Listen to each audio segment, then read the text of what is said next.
पूर्व मंत्री रमन सिंह ने कहा कि 5 साल में छत्तीसगढ़ अपराधियों का गढ़ बनकर रह गया है। प्रदेश में कानून व्यवस्था की हालत दिन ब दिन खराब हो रही है।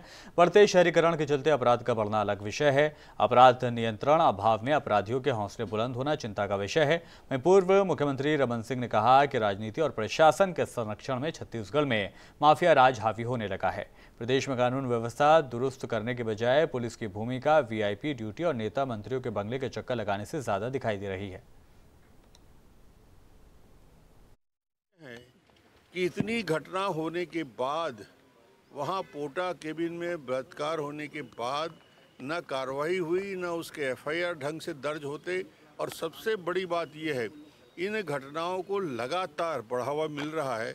पुलिस प्रशासन और सरकार के संरक्षण में इस प्रकार के तत्व बच रहे हैं, ये चिंता व्यक्त करने के लिए आज पूरा भारतीय जनता पार्टी का एक हाई लेवल डेलीगेशन मिला कि कानून व्यवस्था को ठीक करने के लिए महामहिम शक्ति के साथ सरकार से जवाब मांगे।